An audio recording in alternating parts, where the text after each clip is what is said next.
masuk tinggal di dalam kasih-Mu, Yesus. Kasih yang melenyapkan segala ketakutan.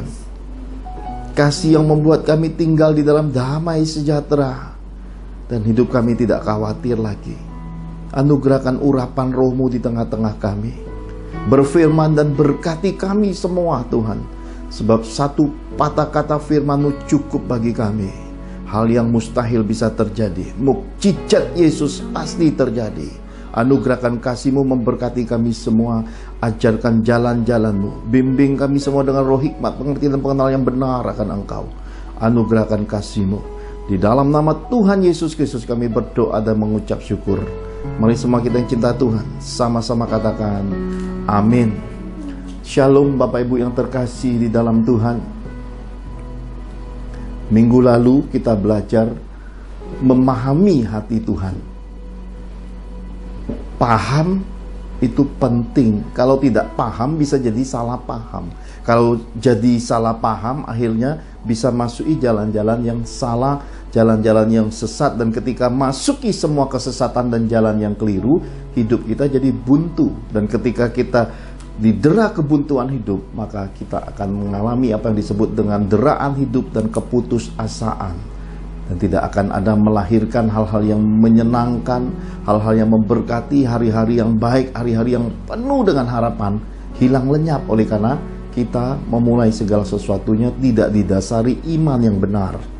Nah, saudara terkasih, sesudah kita memahami pelajaran minggu lalu, hari ini kita belajar satu tema, menyenangkan hati Tuhan. Karena orang-orang yang memahami hati Tuhan akan bergelora, akan punya rasa bakti, akan punya besar keinginan untuk menyenangkan hati Tuhan. Karena begitu dilihat di mezbah-mezbah masa lalunya, mezbah-mezbah hidupnya, sepanjang langkah hidupnya dari tahun ke tahun, kebaikan Tuhan menyertai, kasih Tuhan, penjagaan Tuhan, perlindungan, bahkan pembelaan Tuhan nyata di dalam hidupnya. Nah, saudara terkasih, Roh Kudus pesankan kepada saya sebuah pernyataan firman Rema. Di dalam Amsal 22 ayat 4 dikatakan, ganjaran kerendahan hati dan takut akan Tuhan adalah kekayaan, kehormatan, dan kehidupan. Kalau kita baca sebuah pernyataan seperti Amsal 22 ayat 4 ini, seakan-akan sebuah tagline, sebuah pernyataan tertulis yang demikian gagahnya, saudaraku. Tetapi saya mau ajak saudara melihat dalam tulisan yang lain, pernyataan yang sama pada dimensi, pada suatu keadaan yang lebih lain dan berbeda, saudara. Mari kita lihat dari sisi yang lain. Proverbs chapter 22 verse 4, the Lord said, by humility and the fear of the Lord are riches and honor and life. Amen.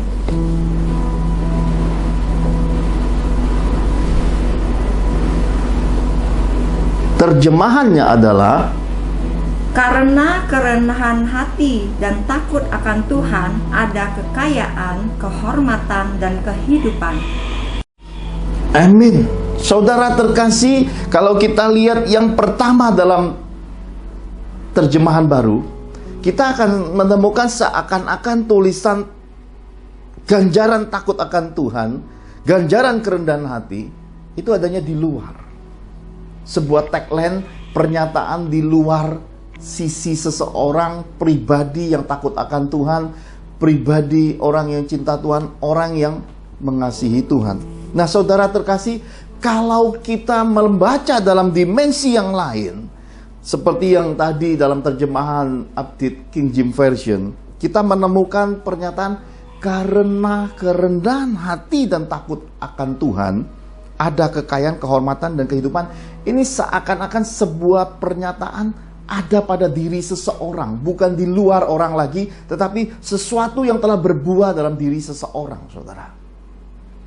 Ketika orang itu punya kerendahan hati, ketika orang itu hidupnya takut akan Tuhan, ternyata ada buah-buahnya, yaitu kekayaan, kehormatan, dan kehidupan.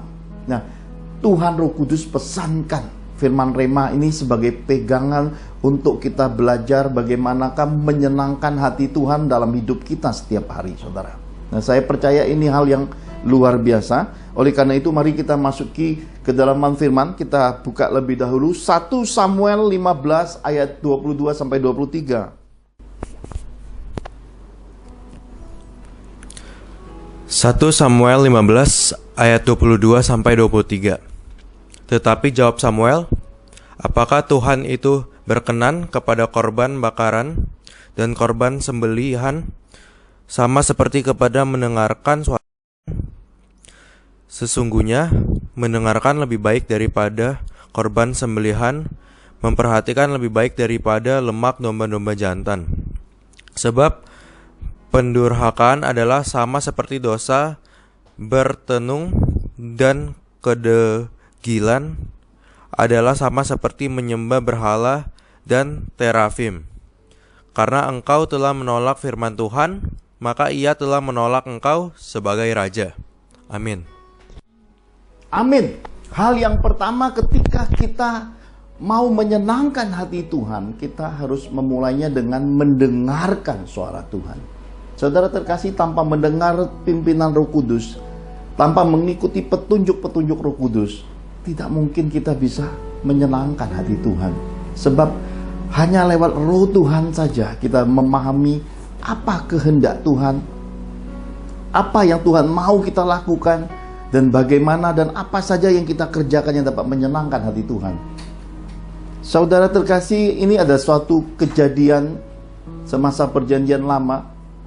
Ketika bangsa Israel meminta raja, dipilih Tuhan seorang pria yang gagah, tinggi besar, gagah sekali.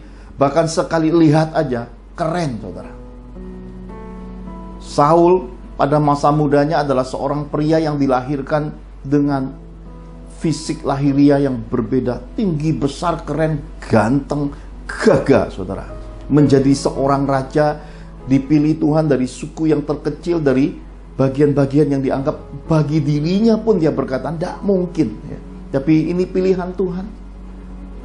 Raja pertama bagi Israel ini menang perang di mana-mana saudaraku. Dan waktu diurapi Samuel sudah dipesankan juga banyak nubuatan-nubuatan yang menyertainya. Bahkan ada hal-hal supranatural termasuk kepenuhan Roh Tuhan di dalam hidupnya. Di Israel bahkan dinyanyikan, apakah Saul tergolong nabi ketika dia kepenuhan, saudara?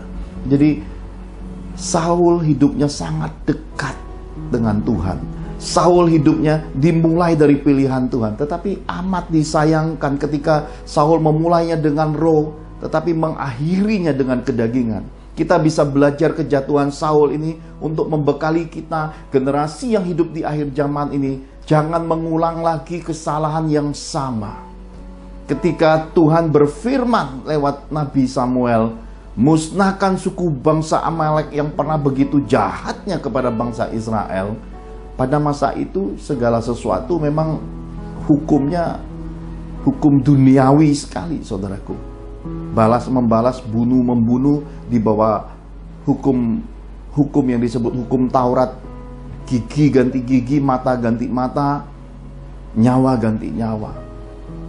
Tuhan menuntut balas pada suku bangsa Amalek dan memerintahkan kepada Saul untuk memusnahkan semua isi kota itu. Tetapi kalau kita baca apa yang terjadi di dalam kisah peperangan Saul, kemenangan memang Tuhan berikan dengan dahsyat saudaraku. Mereka menang di dalam perang itu. Tetapi yang luar biasa adalah peringatan dan pesan dan ketetapan Tuhan, jangan sisakan apapun saudaraku. Mereka memilih yang manis-manis, yang menyenangkan, yang enak dilihat, yang enak terdengar, segar rasanya buat jiwa. Kambing domba yang gemuk-gemuk, rajanya juga mereka tidak bunuh, mereka tawan. Luar biasa saudara. Luar biasa bagi manusia. Tapi itu pelanggaran firman Tuhan. Itu pelanggaran dari kehendak Tuhan. Dan itu sesuatu yang menyenangkan bagi manusia. Ternyata itu dosa besar di hadapan Tuhan. Kalau kita baca apa yang dinyatakan oleh Nabi Samuel ini, sampai ritual Taurat dipertanyakan lewat pernyataan roh. Apakah Tuhan itu berkenan kepada korban bakaran dan korban sembelihan sama seperti mendengarkan suara Tuhan? Ritual kesalehan, ritual rohani yang merupakan ketetapan di dalam Taurat itu dipertanyakan karena pembandingnya adalah mendengarkan suara Tuhan. Ternyata kalau kita menangkap keseluruhan kehendak Tuhan, keseluruhan dari ritual rohani, itu kuncinya cuma satu, menyenangkan hati Tuhan. Semua ritual-ritual korban bakaran, korban sembelihan, korban penghapus dosa itu supaya manusia dikuduskan, terbebas dari semua hutang darah, terbebas dari dosa yang diperbuatnya, supaya menjadi manusia kudus. Dan dengan kekudusan yang ada, mereka bisa dekat Tuhan dan hidup menyenangkan hati Tuhan. Ternyata tingkatan kesalehan ibadah lahiriah itu kalah dengan mendengarkan akan suara Tuhan. Nah, semasa pandemi ini, ada banyak di antara kita terjebak pada keadaan lahiriah ini. Kita terpola, masuk kebiasaan, hingga ketika Tuhan mengizinkan sebuah perubahan yang terjadi, dalam tanda kutip kita juga belum tahu berapa lama semua ini diizinkan Tuhan. Karena kita belum tahu kepastian.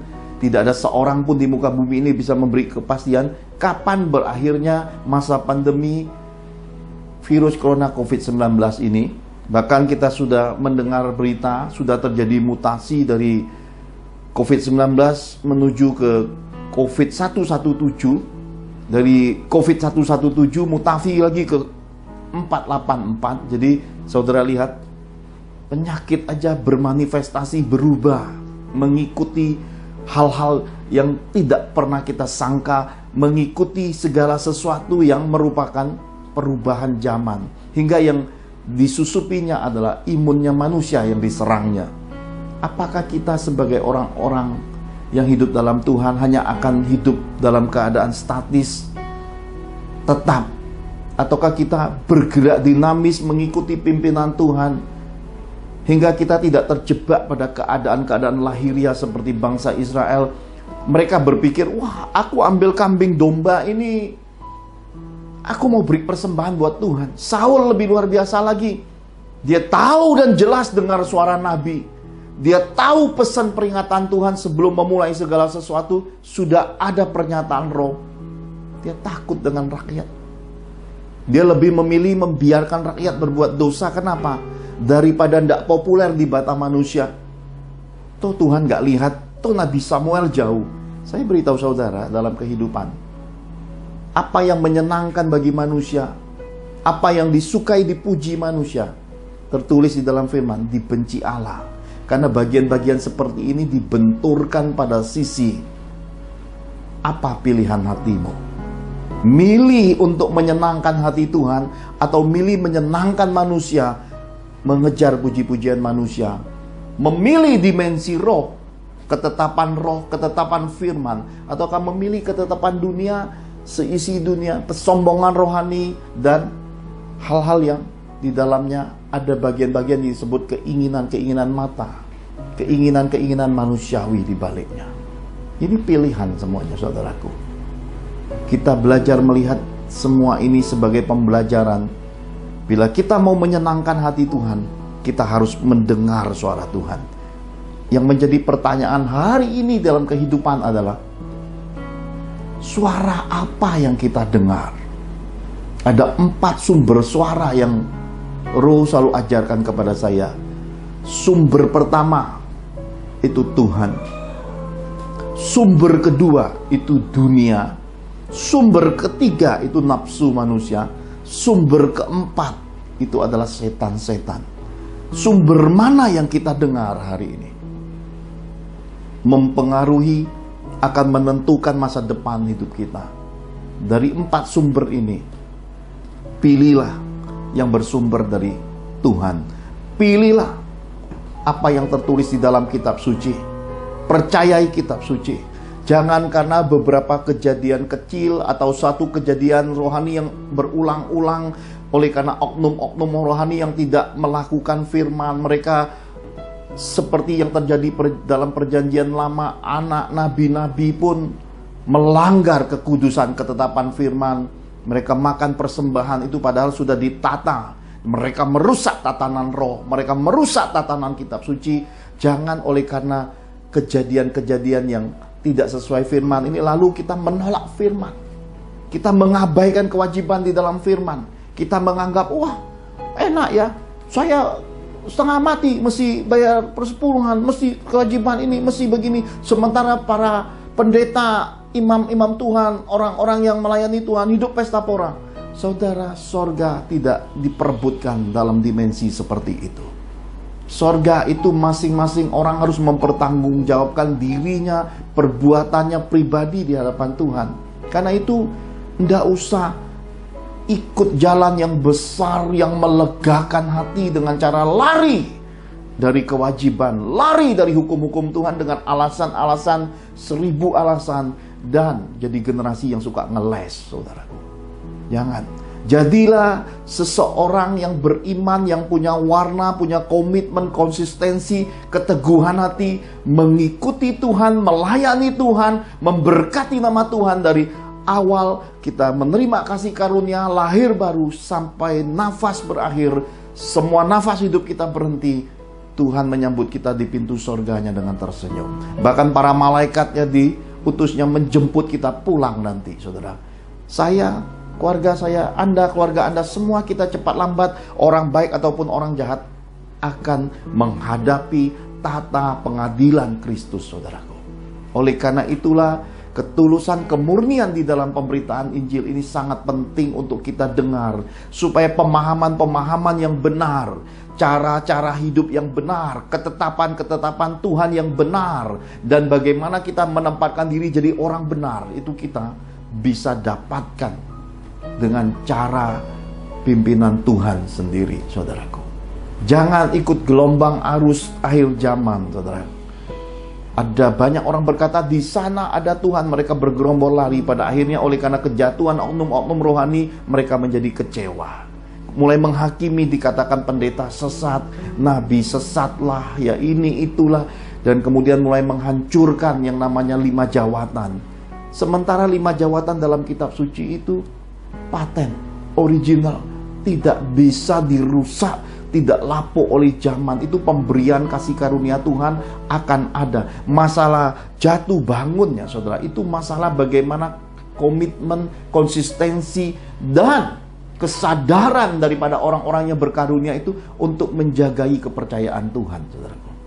Seorang hamba yang benar, seorang hamba yang menyenangkan tuannya, rela melakukan segalanya, bahkan memberikan nyawanya untuk melayani tuannya. Mereka tidak memusingkan dirinya seperti para prajurit, tidak memusingkan kebutuhannya, keperluannya. Mereka fokus untuk menyelesaikan tugas yang dipercayakan komandannya, tuannya dalam hidupnya, saudara. Suara siapa yang kita dengar? Saya diajari lewat sebuah film kisah nyata atlet yang ada di bangsa India. Seorang pria muda, kokoh, kuat, berkomitmen, dan menekuni dunia gulat. Dia mengalahkan banyak orang, pada akhirnya menjadi juara nasional, saudara. Film ini dibuka ketika di kantornya dia bertemu dengan seorang atlet. Atlet ini berkata, kamu sekarang akan menghadapi juara daerah. Lalu dia berkata, kamu belum tahu ini juara nasional. Ternyata dreams, impian hidup kandas oleh karena keadaan. Oleh karena kemiskinan, dia harus melepaskan dreamsnya untuk jadi juara dunia karena harus bekerja. Dia memilih bekerja. Kadang dalam hidup ini pengharapan kita tidak sesuai dengan apa yang terjadi dalam hidup kita. Faktanya menyatakan kita harus berhenti. Mimpi kita harus ikut bersama perhentian kita. Yang menjadi momok dalam kehidupan adalah, bisakah kita menyimpan dreams itu dan menunggu dengan kesabaran untuk dreams itu tetap akan terbang masuk dalam kehidupan, akan menjadi kenyataan dalam hidup kita. Atlet muda, pria muda juara nasional, juara gulat ini menikah dan istrinya mengandung. Datang pengharapan yang besar dalam hidupnya. Aku dapat anak laki-laki. yang keluar perempuan, saudaraku. Anak perempuan yang lahir. Hamil kedua, besar keinginannya. Karena sudah banyak metode yang disodorkan di dalam film itu dengan amat jenaka dan lucu dan uniknya. Ada berkata mesti begini begitu, sampai saya geli melihatnya. Dan dikatakan kalau kamu begini nanti akan keluar anak laki, kamu begini. Wah, seringkali dalam kehidupan kita terima dongeng-dongeng nenek tua, kita terima falsafah nenek moyang yang belum ada juntrungannya dan bukti-bukti mendasarnya. Itu hanya sebatas cerita dari mulut ke mulut, dari berbagai pengalaman manusia yang menghibur ketika kita ada pada saat itu. Dan menjelang istrinya mau hamil, besar harapannya, dan ketika keluar anak perempuan lagi. Semakin keras dia berusaha karena berharap moga-moga kehamilan ketiga istrinya seorang anak laki-laki dilahirkan. Siapa sangka anak yang ketiga pun keluarnya anak perempuan. Lihat saudaraku, terkadang kehidupan mendera kita, dreams kita berhenti. Ketika kita menaruh pengharapan yang baru pun ikut terkubur di dalamnya. Selesai begitu saja. Saya melihat satu pribadi yang lelah dalam kehidupan. Ada banyak dalam kehidupan mendera kita. Saya pun mengalami deraan yang sama dalam hidup ketika saya mengorbankan semua hal dalam hidup saya untuk keluarga, saudara. Bahkan keluarga tidak pernah tahu dan tidak pernah menghitung, tidak pernah melihat pengorbanan saya untuk keluarga. Saya lepaskan semua demi sebuah karir. Dan bertahun-tahun, saudara, sampai usia saya saat ini, deraan itu sering datang dalam mimpi saya setiap tahun. Seakan-akan kalau saya mati nanti, itu akan terbawa dalam jiwa saya di hadapan Tuhan. Maka Tuhan begitu baik, Dia Bapa yang baik, saudara.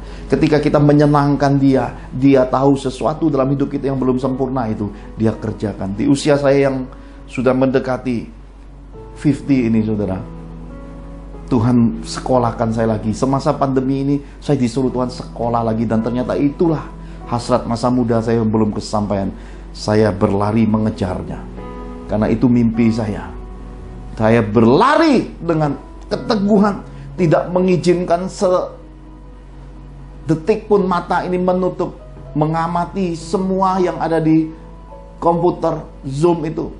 Biarkan hari-hari dan waktu dan jam dan detik tercuri. Tidak ada alasan untuk malas, karena ini hasrat saya, ini dream saya, ini hidup saya yang datang dalam jiwa saya bertahun-tahun lamanya oleh karena hidup mendera saya, dan dream saya tercuri karena kekurangan.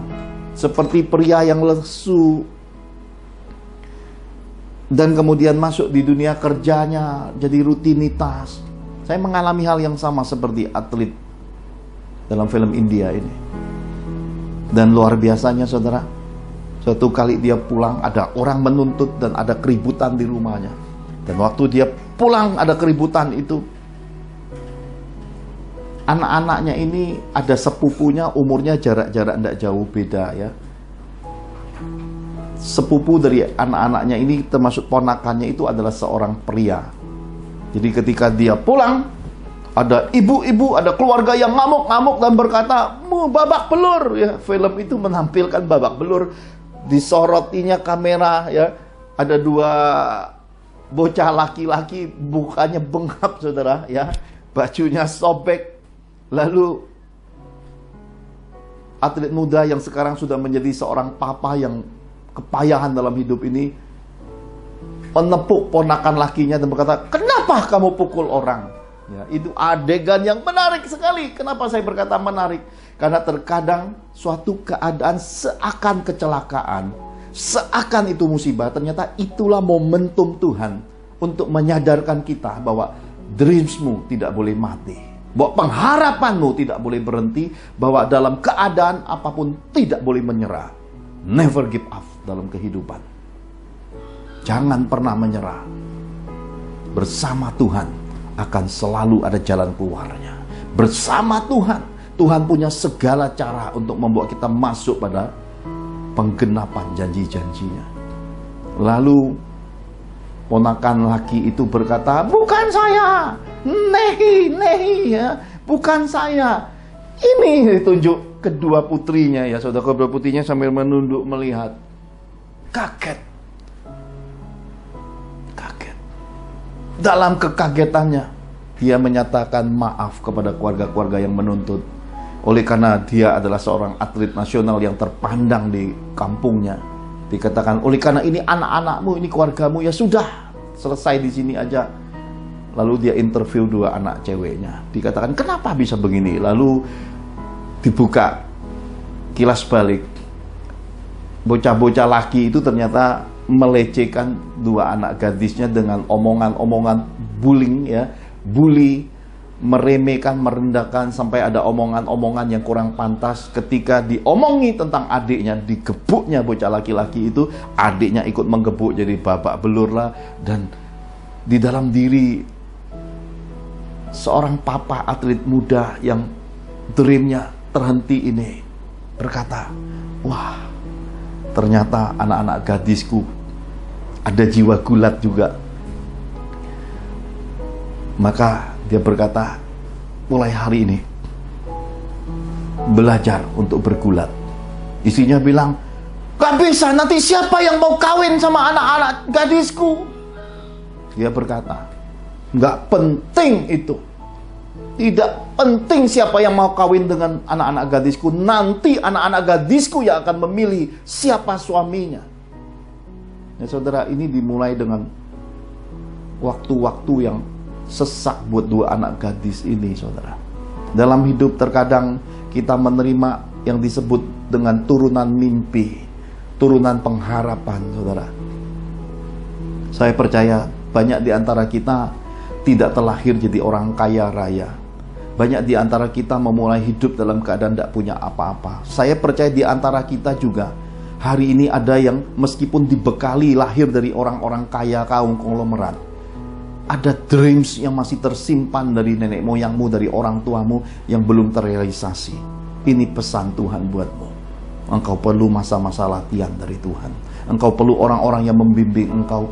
Dua gadis kecil ini, bangun besok jam 5, jam 4, bangun.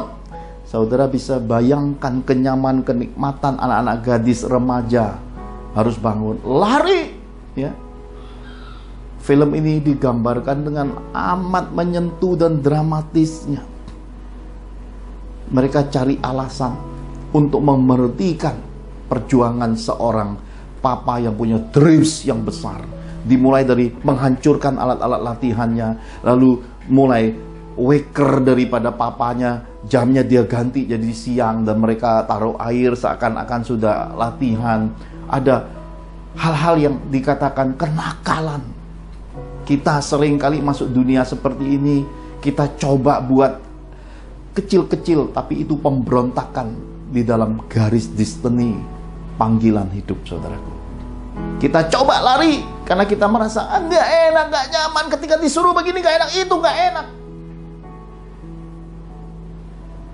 Dan pada akhirnya dikatakan, aku nggak mau bergulat lagi, rambutku kotor, dan kalau ini efeknya bahkan diketemukan katanya ada kutu, saudara. Haleluya, saudara. Lalu oke, katanya, no problem, kata papanya. Besok pagi mengagetkan sekali. Kenapa? Dipanggilnya tukang cukur, saudara. Dan anak gadisnya dengan nangis karena anak perempuan, rambut ini kayak mahkota, tapi mahkota itu direnggut demi mimpi seorang papa. Dalam keadaan menangis, kakak adik ini rambutnya jadi pendek. Sudah menekuni dunia gulat aja sudah jadi omongan satu kampung, sekolah mereka. Dan ini belum cukup hanya sebatas rambutnya dipotong.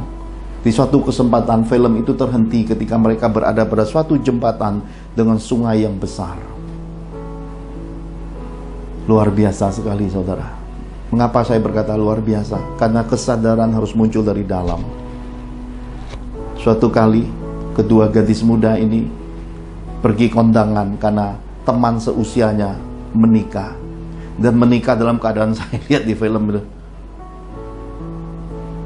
Masih kecil, masih muda, waktunya menikmati hidup, sudah menikah dan kesedihan. Sepulang dari kondangan itu, dua anak gadis ini datang ke papanya dan berkata, ayo besok kita latihan. Karena mereka nggak mau kawin muda, saudara. Ternyata mereka menemukan jalan yang lebih menyenangkan untuk latihan. Dan mulai masuk film itu pertandingan, saudara. Pertandingan, dan dia dikalahkan. Saat dikalahkan, dia kembali bangkit, latihan lebih keras, dia membanting akhirnya banyak laki-laki muda di dalam pertandingan gulat. Juara dari kampung sana, event sana, ini sana, itu sana, sampai akhirnya anak gadisnya yang pertama juara nasional dan sebagai atlet pilihan untuk mewakili bangsanya bertanding di ajang internasional. Saya melihat terkadang demi sebuah mimpi dalam kehidupan, terkadang kita harus mengoyak apa yang disebut dengan kebiasaan dan kesalehan yang berlebihan. Ketika anak-anak itu masih dididik, waktu tanding dikatakan lemah, ya saudara, dalam keadaan lemah, ternyata butuh protein, butuh daging. Ternyata mereka ini keluarganya vegan, saudara ya. Makanannya makanan vegetarian tanpa daging. Maka si papa kayak orang otoriter, kayaknya orang nggak mau ngerti tentang istrinya. Istri pokoknya nggak boleh masak ayam. Aku nggak mau kualiku, panciku dipakai untuk masak ayam, karena mungkin vegan itu, saudara ya. Dan dengan uang yang nggak seberapa itu, bagaimana pergi beli ayam? Lihat, orang yang punya dreams ketika melihat pintu terbuka, tidak ada alasan untuk menyerah dalam keadaan. Papanya pergi ke pasar nawar ayam, saudara. Nawar ayam harganya itu, saya bilang, itu kayak orang minta gratis, ya, tapi dengan cara diplomasi orang besar. Dia katakan, nanti kalau anakku juara, kamu kan bisa promo jual ayammu gampang, ya. Tukang jual ayam yang meskipun orang kampung ternyata nyimpen dreams juga, mau jadi orang hebat juga, saudara. Saya melihat dalam hidup ini, ternyata film itu membuktikan semua orang punya dreams, tapi banyak orang berdamai, membiarkan dreamsnya tidur, terkubur, membiarkan semua mimpi-mimpi masa mudanya hilang dengan berdamai dengan keadaan yang sebenarnya tidak sesuai dengan panggilan hidupnya. Ada banyak juga anak-anak Tuhan lari dari panggilan hidupnya. Mereka berdamai dengan keadaan. Mereka lupa amanat agung. Mereka lupa janji-janji Tuhan. Mereka lupa panggilan Tuhan dalam hidupnya. Oleh karena apa? Oleh karena banyak orang menjadi lemah, lesu. Akhirnya lupa dengan Tuhannya. Saya bersyukur dalam hidup semasa kecil. Saya melihat hidup saya Tuhan melindungi. Tuhan memimpin langkah hidup saya meskipun saya belum kenal siapa Tuhan. Oleh panggilan lewat mimpi itu, sampai hari ini saya mendengar suaranya. Dengan keadaan hidup saya berkata, tidak semua orang kuat, tidak semua orang siap, dan tidak semua orang mau. Saya berkata semuanya Tuhan. Dari kerjaan yang begitu luar biasa, gaji yang luar biasa itu, saya harus lepaskan dan persembahkan demi pelayanan full time-nya Tuhan. Dengan istri dan keluarga bahagia, saya mesti relakan pulang ke sorga. Dengan mama yang luar biasa, hanya sisa 3,5 tahun membahagiakan mama pulang ke sorga. Nggak ada apapun yang tersisa. Dan dengan pelayanan nggak populer, ambil Bu Angel Richie masuk. Saya berkata, saya pegang Tuhan, saya pegang dream saya. Karena kalau pria atlet muda itu mendengar suara kampung, saudara, suara banyak orang, hidupnya akan diatur oleh perkataan orang, hancur mimpinya. Seseorang harus punya warna dalam kehidupan. Hold your color in your life. Never give up in this life. Pegang itu. Karena kalau itu semua dreams dari Tuhan, akan ada buahnya. Hanya masalah waktu ketika engkau direndahkan, engkau dilecehkan, engkau diremehkan, engkau dicurigakan, bahkan difitnahkan segala yang jahat padamu. It's okay. Itu salib Yesus, itu penghinaan yang Tuhan izinkan terjadi dalam hidupmu. Dan ketika masuk sebuah keadaan, wah, satu kampung bangga bermegah ketika anak gadisnya yang pertama jadi juara. Mereka disanjung-sanjung, gak ada lagi cemooh, gak ada colote, bahkan sekolahnya memberi penghargaan, saudaraku. Lihat, ketika saudara mewujudkan dreammu dalam sekejap, keadaan bisa berubah. Tetapi dreams itu baru mencapai babak pertama, saudara. baru mencapai babak kesamaan dengan papanya. Dan ketika dia masuk dalam pembinaan kelas bangsa, pelatihnya, saudara, wah saudara kalau ada kesempatan nonton sendiri, antara papanya yang disiplin tegas dengan pelatihnya, wah langit dan bumi. Tetapi ini pelatih, saudara, pelatih suatu bangsa. Ini juga mengkoreksi kita hari-hari ini untuk menemukan orang-orang yang memang punya talents. Dalam kekristenan ini juga sama. Semua orang berkata dirinya nabi, dirinya berkarunia, dirinya bisa ngajar. Tapi berapa banyak orang yang mau belajar dan terus belajar diperlengkapi Tuhan, hingga sebuah pelayanan bukan lagi tempat untuk mencari uang, bukan lagi tempat pelarian karena nggak ada kerjaan di luar sana, hingga pelayanan ini dinista oleh karena ketika tidak pernah kerja, nggak bergak uang, ketika masuk pelayanan melihat sedikit uang, yang dikejarnya uang, memperhamba diri pada uang, semua isinya pada akhirnya bukan lagi murni untuk pemberitaan Injil. Berhentilah dari semua hal yang sebenarnya ini sangat melemahkan iman. Semua hal ini sangat mendukakan rohnya. Kita harus belajar punya warna, panggilan yang selaras dengan karakter kita. Kita pegang teguh panggilan Tuhan. Kita konsisten jalan di jalan Tuhan. Hidup melayani dan dibuktikan seperti Nabi Samuel berkata, ayo berhakiman dengan aku. Ada nggak yang aku rampas? Ada nggak yang aku rugikan? Bahkan dia bisa memanggil jawaban Tuhan lewat hujan dan guntur, saudara. Keajaiban itu kita perlukan dalam kekristenan ini. Dan ketika papanya pulang mendidik adiknya, anak gadisnya yang pertama dididik di pelatihan nasional itu, saudara tahu, dirubahnya semua yang menjadi didikan papanya dengan teknik-teknik. Ini teknik-teknik. Dalam kekristenan kita banyak dapat teknik-teknik juga, saudara, ya. Kunci begini, kunci begitu. Dalam kekristenan kita banyak dapat hal-hal seperti itu, tapi tidak sesuai dengan kodrati kita, tidak sesuai dengan kebenaran kita. Maka jubahnya Saul kita pakai kedodoran, pedang Saul kita pamer kemana-mana, pengalaman orang, pengalaman rohani orang kita kutip, kesaksian orang kita kutip, kita jual omongan orang kita jual. Kita nggak pernah keluarkan diri kitanya. We are nothing. Kita bukan apa-apa, tapi yang kita jual orang lain, omongan orang. Dan kalau ada orang yang lebih hebat lagi, kita benturkan orang lain ke orang hebat itu. Kita nggak pernah mau ngalah dalam kekristenan ini, karena kita hidup dalam teknik-teknik aja, saudara. Kita berkutat dengan apa yang disebut dengan ambisi-ambisi, dengan rekayasa, dengan bayangan-bayangan semu, dengan klise-klise rohani seperti itu. Maka film itu menunjukkan suatu keadaan. Anak gadis itu mulai melepaskan kedisiplinannya. Temannya ngajak dia nonton, mulai santai, mulai lihat cowok, saudara, ya. Inilah hidup ketika kita mempertukarkan apa yang sudah Tuhan bentuk dalam hidup kita. Ada kenyamanan yang luar biasa. Kalau saudara temukan dalam kehidupan ini, ada banyak sekali penyanyi-penyanyi terkenal itu munculnya dari rumah Tuhan. Mereka adalah penyanyi-penyanyi rumah Tuhan yang kemudian masuk ke dunia dan jadi terkenal, dan akhir hidupnya mengerikan sekali, saudara. Banyak sekali. Salah satunya adalah Whitney Houston, kalau saya tidak keliru, saudara. Pelajari akhir hidupnya. Lihat masa-masa kecil, masa mudanya di rumah Tuhan mereka bernyanyi, memberi suara-suara yang luar biasa itu. Dan ketika diekspos, dijual ke dunia, terkenal, saudara. Lihat akhir hidup mereka ketika mereka meninggalkan panggilan Tuhan, meninggalkan rumah Tuhan. Saya percaya ini masanya untuk kita belajar memahami, karena kuncinya tadi adalah karena kerendahan hati dan hidup takut akan Tuhan.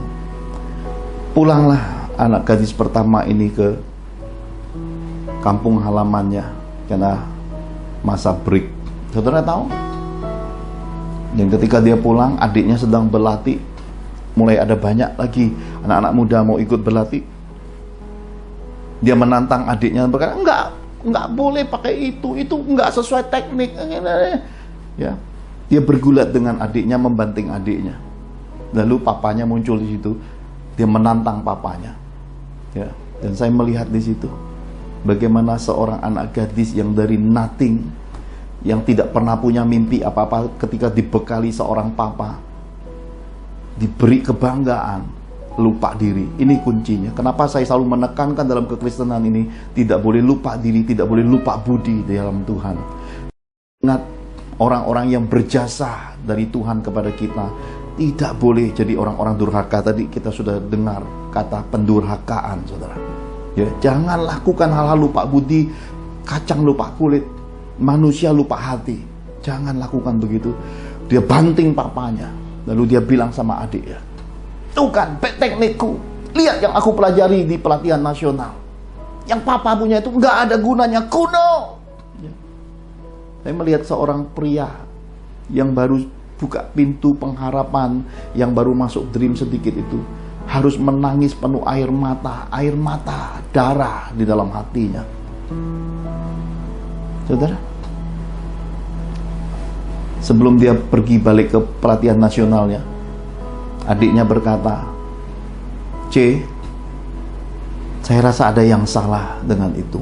Tapi kan bisa kamu lihat, teknik yang aku pelajari itu bisa mengalahkan papa. Adiknya bilang, bukan teknikmu, itu karena papa sudah usia, kurang tenaga. Dan aku, kata adiknya, akan tetap pegang papa punya ajaran. Apa yang papa bimbing, itu yang akan aku pegang, katanya. Lalu ciciknya berkata, oke, kalau gitu, sampai ketemu nanti. Moga kamu bisa nyampai ke pelatihan nasional, jadi juara nasional. Nah, saudara, masuk ke babak kehidupan, ya.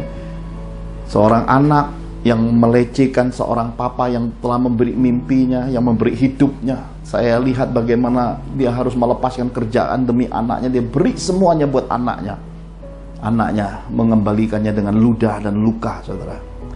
Dan perginya, seorang papa memandang dari atas soto-soto rumah, melihat anak putri pertamanya pergi. Masuk pertandingan internasional. Dari satu pertandingan, bahkan ada pertandingan di Indonesia juga dalam film itu, dia dikalahkan di babak-babak awal. Hancur. Pelatihnya tetap berkata, nggak apa-apa, mungkin hancur. Tidak ada sisa, hancur semua, saudara. Dan sementara adiknya mulai masuki kejuaraan daerah, menang sampai nasional, menang. Dan kemudian adiknya dalam satu kesempatan mulai menyusulnya masuk ke pelatihan nasional. Ketemu, kakak adik ketemu, saudara. Dan dia mulai memperkenalkan adiknya dengan ruang TV, ruang sana. Adiknya berkata, di mana ruang latihan? Lihat, dua kakak adik yang memulai dengan karakter yang sama, ditaruh di tempat yang sama, cara hidupnya berbeda. Orang bisa keluar dari rahim yang sama, belum tentu punya sifat yang sama. Tetapi kalau persaudaraan ada ketulusan kemurnian, disitulah kasih saling menegur, kasih saling mengingatkan. Semua harus kembali ke jalan destiny, jalan dreams, jalan panggilan Tuhan. Itulah panggilan pelayanan Father's Miracle ini. Menjadi sebuah miracle Bapa, menjadi suatu mukjizat kasih Yesus ketika saudara menyadari saudara sudah tinggalkan dreamsmu, tinggalkan panggilan Tuhan. Saudara sudah jauh dari semua yang pernah saudara lakukan dalam kasih mula-mulamu kepada Yesus. Saudara, ada banyak hal yang menyakitkan, dan ketika suatu kesempatan kesadaran datang, dia menelpon papanya. Kalau saudara pernah baca buku Dalamnya Kasih Yesus, saudara akan tahu telepon yang sama pernah saya terima dari adik kandung saya, adik perempuan saya.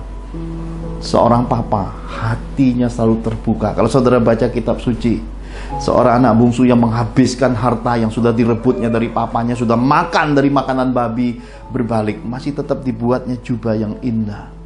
Hati Bapa, hati Yesus, hati Tuhan, hati yang luar biasa. Kalau kita belajar dimensi menyenangkan hati Tuhan ini, kita akan belajar tentang kedalaman kehidupan, bagaimana Tuhan menghargai anak-anak manusia yang dari debu, saudaraku. Dan keindahan itu, ada banyak air mata di balik film itu, saudara. Kenapa? Dia masuki pertandingan yang diadakan di India, saudara. Dan ada terjadi suatu keadaan, pelatih nasional berkata, kamu nggak cocok di kelas itu, ya. Turun kelas, turun berat badan. Ketika dia sudah membereskan dengan papanya, papanya berkata, aku yang datang, aku yang bereskan. bagaimana dia akan dikeluarkan dari pelatihan nasional itu. Papanya datang. Ada perkataan yang menyentuh dari seorang papa. Ada pengorbanan seorang papa yang menyatakan bukan salah dia, salahku. Semua dimulai dari aku, di kilas baliknya, saudara. Cuma minta satu aja. Kalau pelatihmu hanya pengen 3 kejuaraan itu mungkin perunggu, aku cuma pengen 1, emas. Saudara, Yesus berkorban buat kita.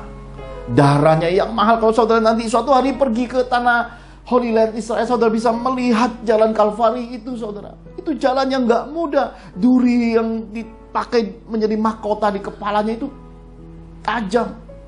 Besar-besar durinya, saudara. Kayu salib itu.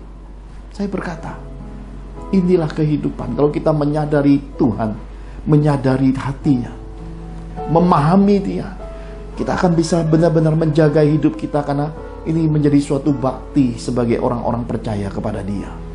Tidak akan menghancurkan hidup dengan hal-hal yang sepele, hal-hal gak berguna. Karena teramat mulia Bapa kita di sorga, saudaraku. Film itu, dalam suatu pertandingan itu, pelatihnya menyingkirkan papanya dan mengurungnya. Pada pertandingan final berjumpa dengan pegulat yang mengalahkan dia selama beberapa kali di kejuaraan dunia. Saudara, pada detik-detik terakhir sudah tidak ada harapan, tapi dia ingat papanya berkata ada 1 poin ketika bisa membalikkan 1 lingkaran, saudara.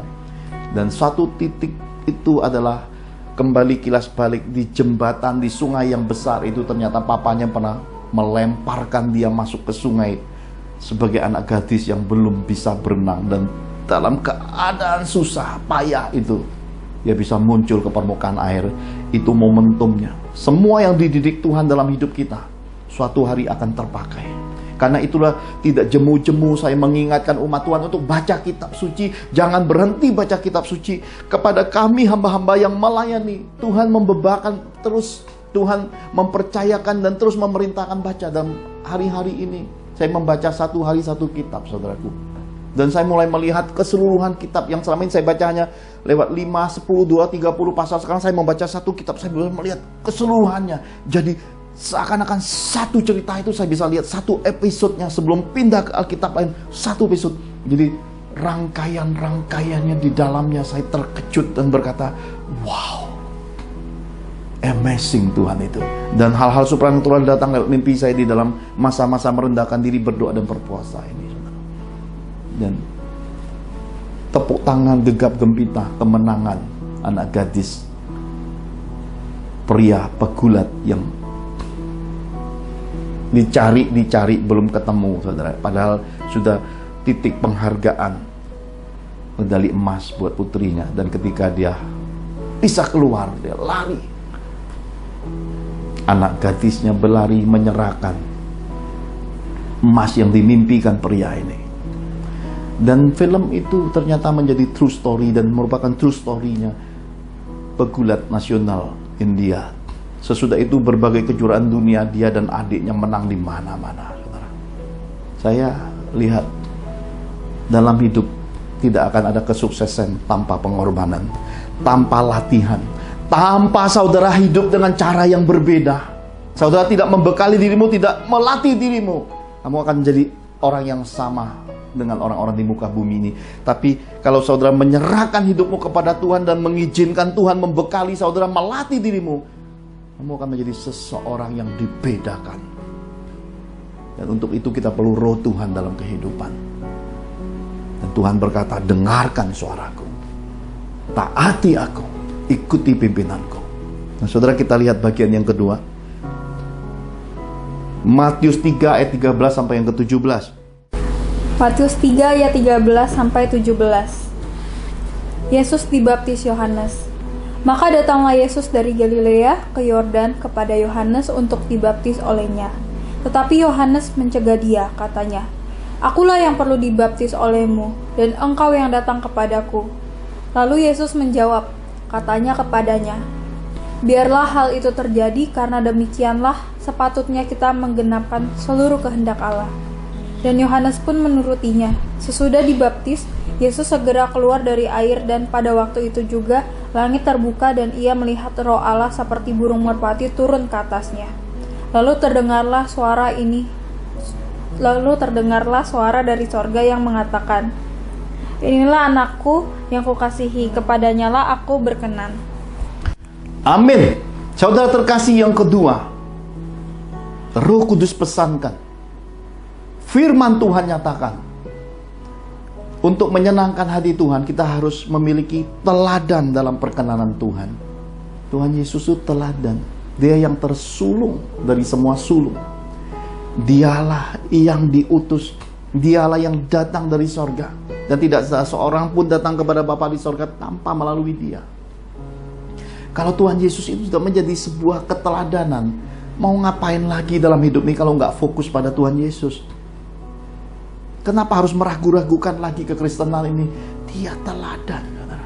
Dia mengajarkan suatu pemahaman firman dengan cara yang luar biasa. Musuh pun harus dikasihi, harus mengampuni kesusahan sehari cukup sehari. Dia mengajarkan supaya kita tidak terikat dengan hamba yang lain, yaitu uang, mamon itu.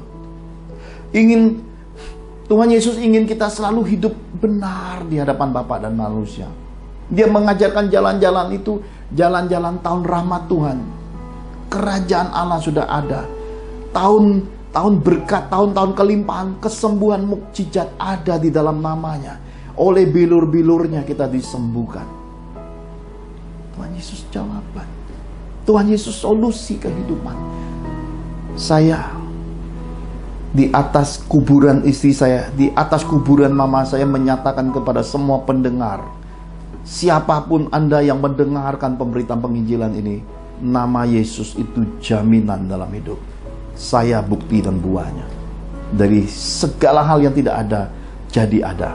Dari segala hal yang tidak mungkin, jadi mungkin. Dari film yang tadi saya saksikan, Dreams pria pegulat muda, itu ada juga bagian-bagian dream saya yang saya taruh di Rehwell, di Serat, dan di Ricci. Tinggal menunggu waktu melihat apakah dream seorang Pak Johan suatu hari jadi kebanggaan bagi bangsa ini, bagi Republik Indonesia ini, saudara. Kenapa? Karena semua itu datang dari Tuhan. Saudara terkasih, oleh karena itulah umatku binasa karena tidak mengenal Tuhan. Tanpa pengetahuan, tanpa pengenalan yang benar, umatku binasa, kata Tuhan. Karena itu kita mesti belajar. Bagaimana kita belajar keteladanan dalam perkenanan Tuhan ini? Karena suara itu berkata, "Inilah anakku yang kukasihi, kepadanya lah aku berkenan." Jelas Tuhan Yesus itulah teladannya. Jelas Tuhan Yesus itulah parameternya, dan Tuhan Yesus itulah segala-galanya dalam kekristenan ini. Maka mari kita belajar melihat apa yang kita perlukan untuk menyenangkan hati Tuhan. Apa bagian-bagian kehidupan yang membuat kita bisa masuki kesuksesan, kebahagiaan, dan mengakhiri kehidupan masuk surganya. Kita tanya Tuhan Yesus dan kita lihat jawaban Tuhan Yesus. Matius 11 ayat 25 sampai yang ke-30.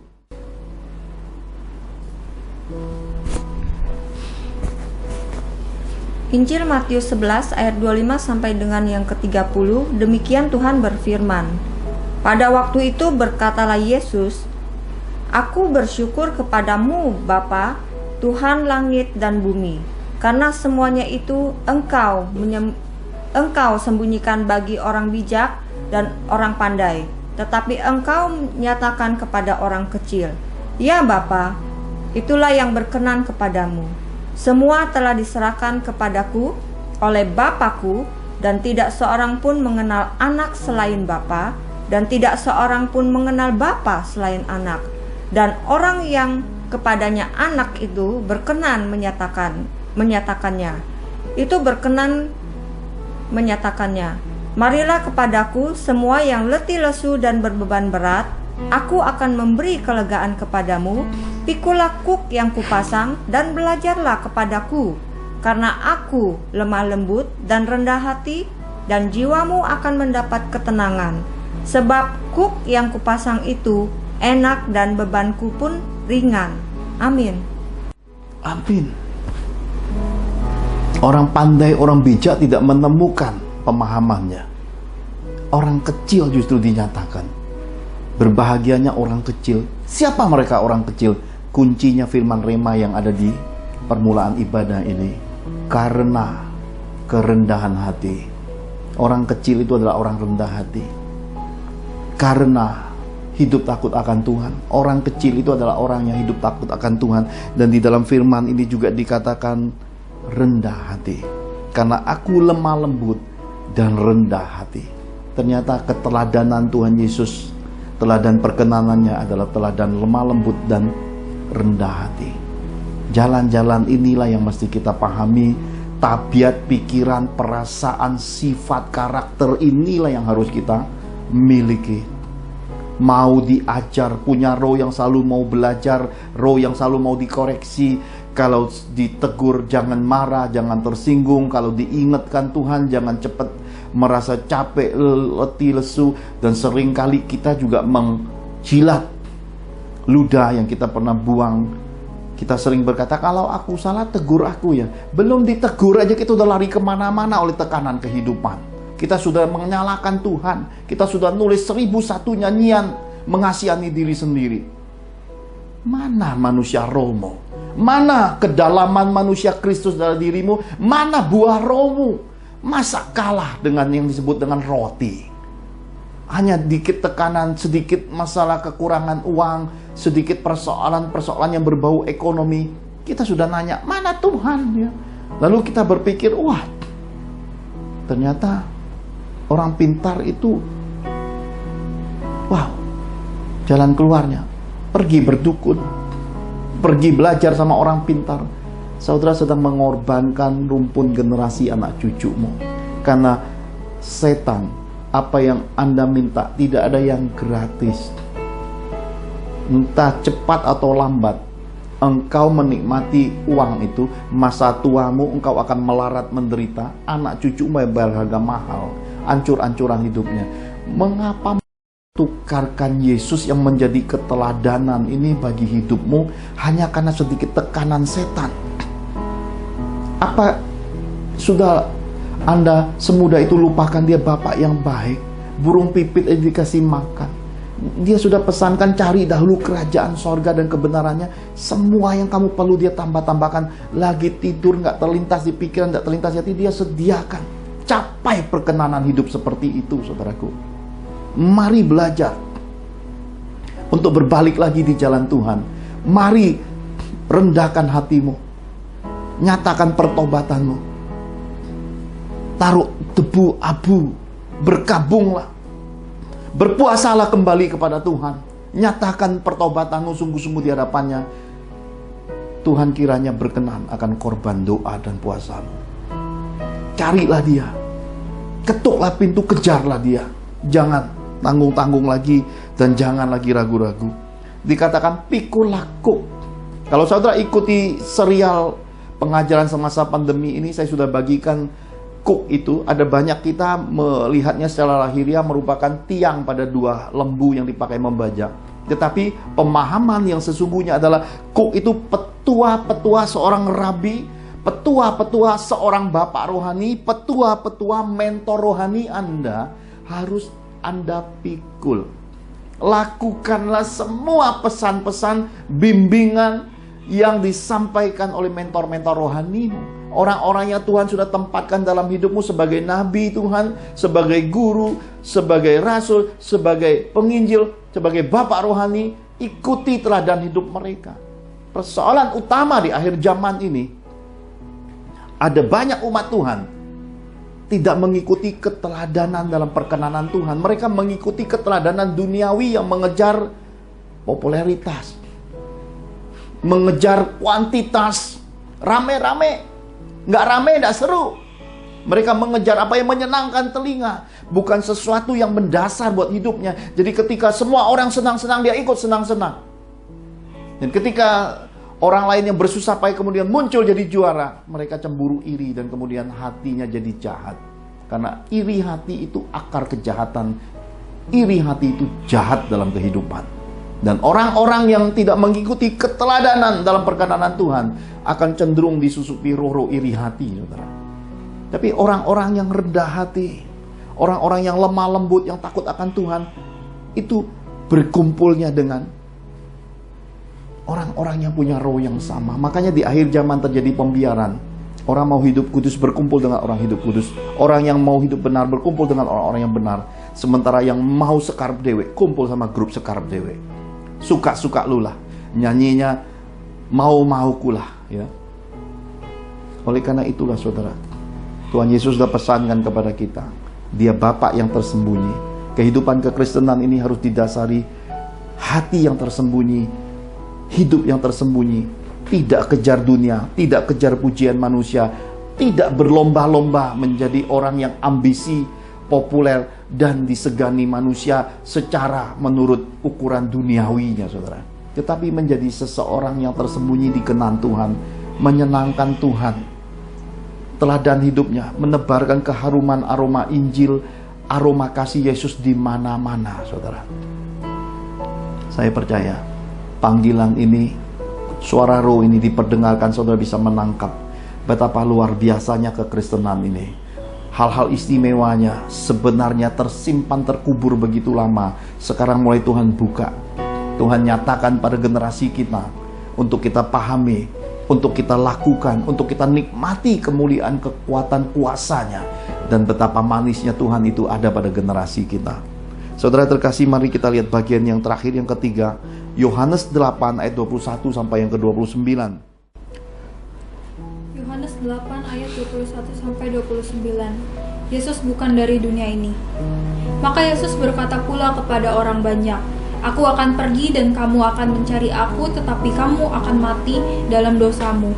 Ke tempat aku pergi, tidak mungkin kamu datang. Maka kata orang-orang Yahudi itu, apakah ia mau bunuh diri, dan karena itu dikatakannya, ke tempat aku pergi, tidak mungkin kamu datang. Lalu ia berkata kepada mereka, kamu berasal dari bawah, aku dari atas. Kamu dari dunia ini, aku bukan dari dunia ini. Karena itu, tadi aku berkata kepadamu bahwa kamu akan mati dalam dosamu, sebab jikalau kamu tidak percaya bahwa akulah Dia, kamu akan mati dalam dosamu. Maka kata mereka kepadanya, siapakah engkau? Jawab Yesus kepada mereka, apakah gunanya lagi aku berbicara dengan kamu? Banyak yang harus kukatakan dan kuhakimi tentang kamu, akan tetapi Dia yang mengutus aku adalah benar, dan apa yang kudengar daripadanya itu yang kukatakan kepada dunia. Mereka tidak mengerti bahwa Ia berbicara kepada mereka tentang Bapa. Maka kata Yesus, apabila kamu telah meninggikan Anak Manusia, barulah kamu tahu bahwa akulah Dia, dan bahwa aku tidak berbuat apa-apa dari diriku sendiri, tetapi aku berbicara tentang hal-hal sebagaimana diajarkan Bapa kepadaku. Dan Ia yang telah mengutus aku, Ia menyertai aku. Ia tidak membiarkan aku sendiri, sebab aku senantiasa berbuat apa yang berkenan kepadanya. Amin. Saudara terkasih, bagian yang ketiga untuk menyukakan hati Tuhan, kuncinya di sini. Pengertian. Kamu tidak ngerti, kamu nggak akan pernah ngerti, karena kamu terus hidup di dalam dosa. Karena dosa itu adalah pelanggaran firman Tuhan. Selama kita melanggar hati nurani, membiarkan diri terus menyakiti orang lain, tidak pernah mau mengampuni orang, terus berpikir bahwa hidup ini hanya untuk kita sendiri yang menang, tidak pernah mau berbagi, terus berpikir bahwa apa yang kita tumpuk, harta ngengat dan berkarat itu menjadi suatu pegangan, kita lupa. Cepat lambat, penghakiman kehidupan, penghakiman Yesus, penghakiman usia tua, penghakiman hari akhir datang dalam hidup, tuntas, selesai, dan kamu akan mati dalam dosamu, kata Yesus. Kamu gak akan pernah ngerti, apalagi pelajaran Bapa. Boro-boro, soal dunia aja kamu sulit ngerti, dan ada banyak orang tidak bisa diajak bicara, boro-boro diomongi, boro-boro diberi nasihat, diajak bicara aja gak mau. Kenapa? Karena merasa hidupnya teramat istimewa. Dia lupa, sekaya apapun tempat tidurnya tetap satu, sehebat apapun nyetir mobil tetap satu, naik motor satu, naik sepeda satu. Nggak ada orang kali nyetir mobil 30 sendiri, nggak ada. Ya, Superman-nya nggak sanggup nyetir mobil 10, saudara. 2 aja nggak sanggup kok. Semua orang cuma jatahnya 1.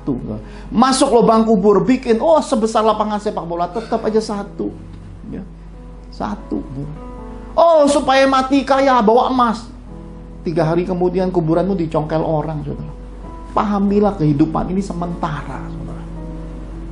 Apa yang harus kita lakukan untuk menyenangkan hati Tuhan? Lihat kuncinya. Sebab aku senantiasa berbuat apa yang berkenan kepadanya. Bagian yang ketiga ini, berbuat apa yang berkenan kepada Bapa Surgawi. Ini akan mendasari kehidupan kita dalam anugerah Tuhan yang besar, saudara. Rehwel anak saya mengeluh dan berkata, Pak, kuliahku terganggu. Berkata, mengapa? Komputer laptopku rusak, Pak. Saya berkata, perbaiki, nak.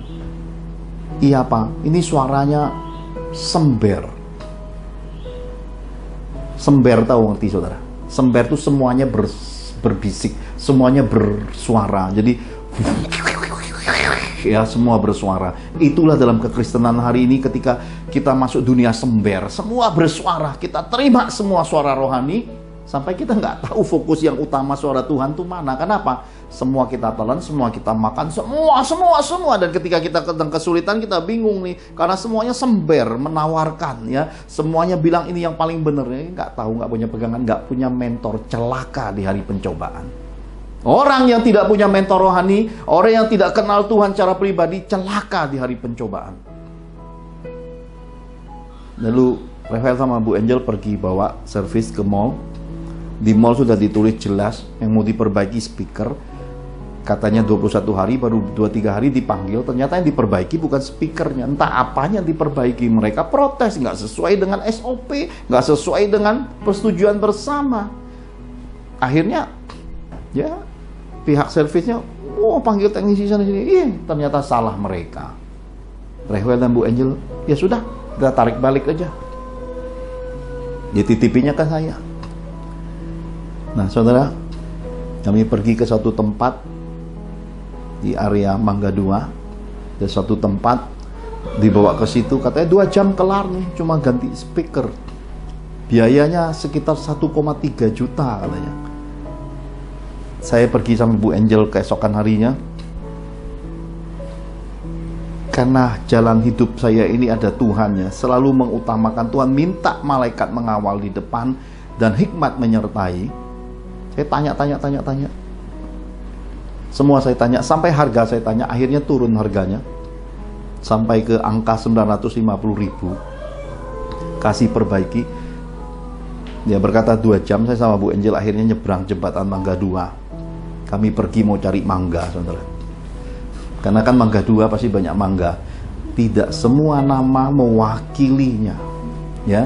Namanya Mangga 2, di sana belum tentu ada mangga, saudara. Yang pasti banyak baju. Karena itulah dalam kekristenan, jangan beli sampulnya, jangan beli gambarnya, ya. Pahami dengan kesabaran isi dalam pengajarannya, saudara. Baru sebentar telepon, wah nggak bisa ini, Pak. Sudah dites sember, Pak. Saya servis ya. Berapa? 300.000. Berapa lama? Nggak jamin, Pak. Jangan, nggak usah. Saya balik, ambil. Tuhan tuh sejak awal bilang saya, satu yang bermasalah, ganti satu. Jadi saya pergi ke suatu tempat yang ditunjuk Tuhan. Cek. Oh, ini ada yang copotan, Pak. Ini bahasa orang servis. Copotan, original, Pak. Bagus, berapa? Ya sekian. Oke, perbaiki ya. Ini ya, oke. Dibawanya laptopnya keluar dari tempat kita duduk. Tadi bawa kemana kita nggak ngerti, tiba bawa pulang. Ini punya bapak pecah. Ini udah diganti. Saya bilang nanti dulu. Tolong dites dulu. Dites, hasilnya sama.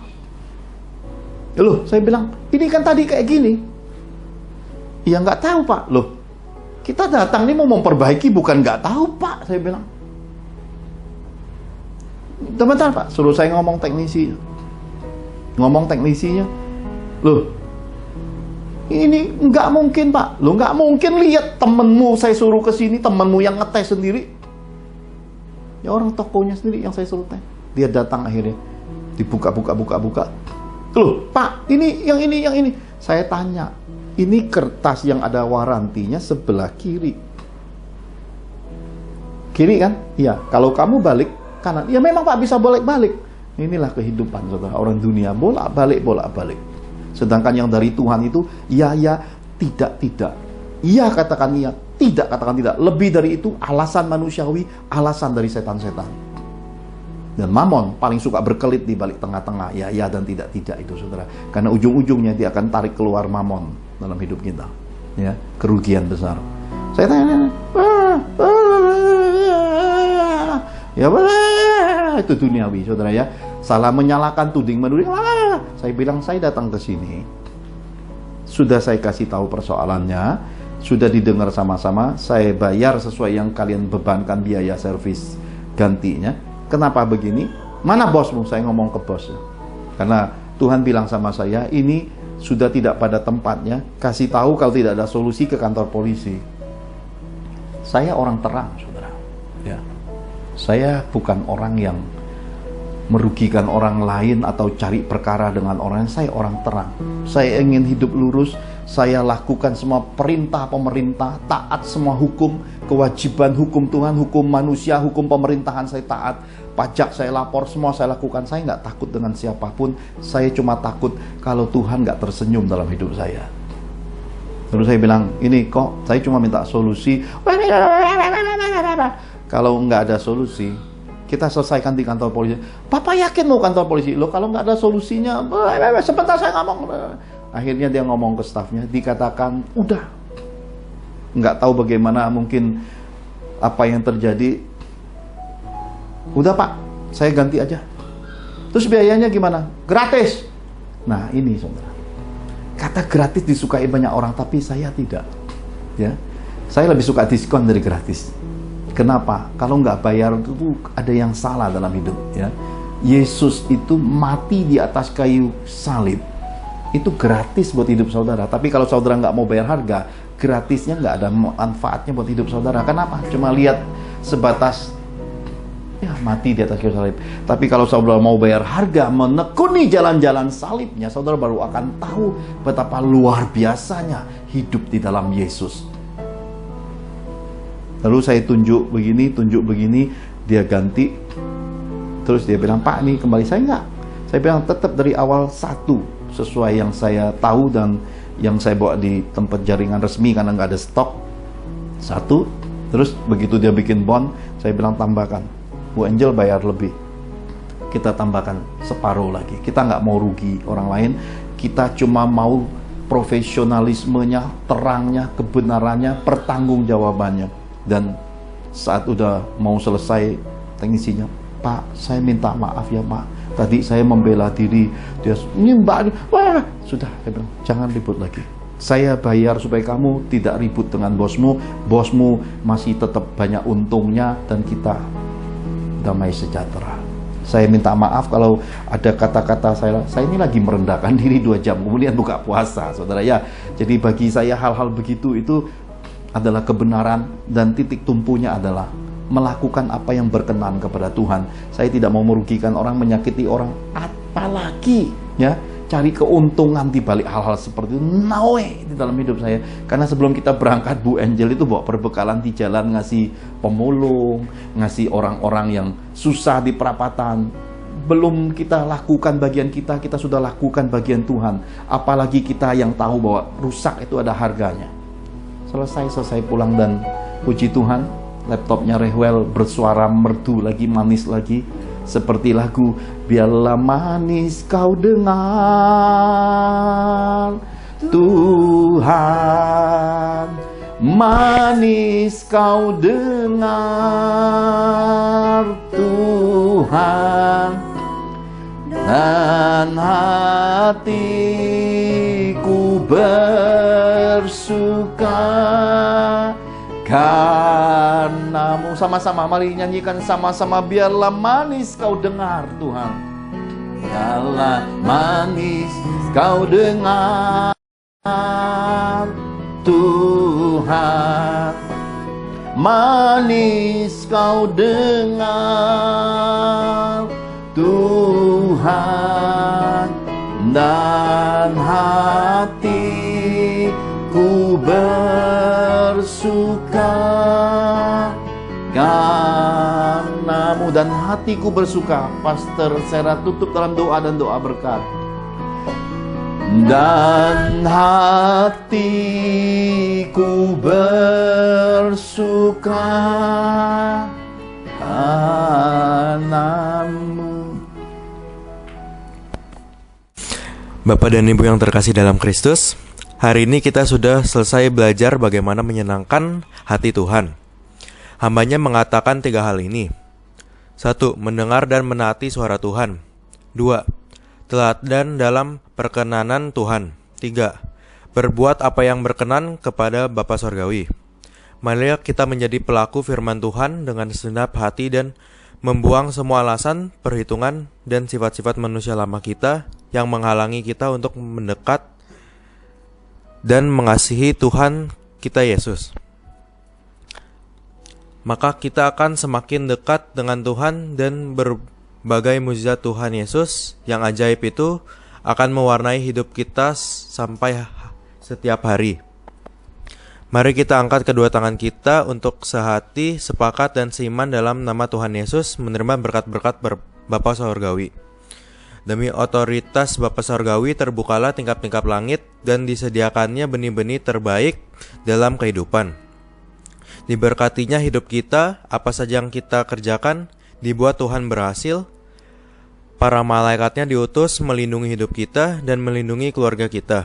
Perbekalan makanan kita disediakannya, berkat keuangan kita dilimpahkannya, berangkas dan rekening bank kita diisi Tuhan dengan limpahnya.